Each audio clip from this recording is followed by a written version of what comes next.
शिव को क्यों प्रिय है भस्म? आइए जानते हैं। क्यों चढ़ाते हैं शिवलिंग पर भस्म? शिवजी के पूजन में भस्म अर्पित करने का विशेष महत्व है। 12 ज्योतिर्लिंग में से एक उज्जैन स्थित महाकालेश्वर मंदिर में प्रतिदिन भस्म आरती विशेष रूप से की जाती है। यह प्राचीन परंपरा है। आइए जानते हैं शिवपुराण के अनुसार शिवलिंग पर भस्म क्यों अर्पित की जाती है।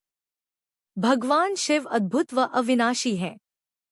भगवान शिव जितने सरल हैं, उतने ही रहस्यमयी भी हैं। भोलेनाथ का रहन-सहन, आवास, गण आदि सभी देवताओं से एकदम अलग है।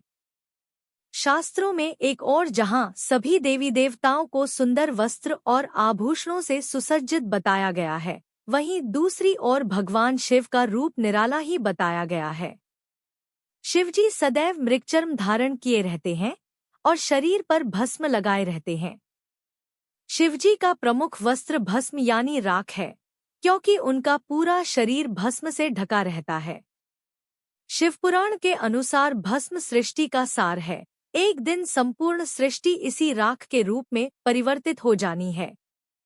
ऐसा माना जाता है कि चारों युग, त्रेता युग, सतयुग, द्वापर युग और कलियुग के बाद इस सृष्टि का विनाश हो जाता है और पुनः सृष्टि की रचना ब्रह्माजी द्वारा की जाती है। यह क्रिया अनवरत चलती रहती है। इस सृष्टि के सार भस्म यानी राख को शिवजी सदैव धारण किए रहते हैं। इसका यही अर्थ है कि एक दिन यह संपूर्ण सृष्टि शिवजी में विलीन हो जानी है। शिवपुराण के लिए अनुसार भस्म तैयार करने के लिए कपिला गाय के गोबर से बने कंडे, शमी, पीपल, पलाश, बड़, अमलतास और बेर के वृक्ष की लकड़ियों को एक साथ जलाया जाता है। इस दौरान उचित मंत्रोच्चार किए जाते हैं। इन चीजों को जलाने पर जो भस्म प्राप्त होती है, उसे कपड़े से छान लिया जाता है। इस प्रकार तैयार की गई भस्म शिवजी को अर्पित की जाती है।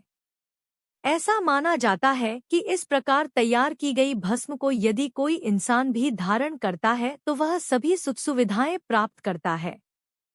शिवपुराण के अनुसार ऐसी भस्म धारण करने से व्यक्ति का आकर्षण बढ़ता है, समाज में मान सम्मान प्राप्त होता है। अतः शिवजी को अर्पित की गई भस्म का तिलक लगाना चाहिए। जिस प्रकार भस्म यानी राख से कई प्रकार की वस्तुएं शुद्ध और साफ की जाती है, ठीक उसी प्रकार यदि हम भी शिवजी को अर्पित की गई भस्म का तिलक लगाएंगे तो अक्षय पुण्य की प्राप्ति होगी और कई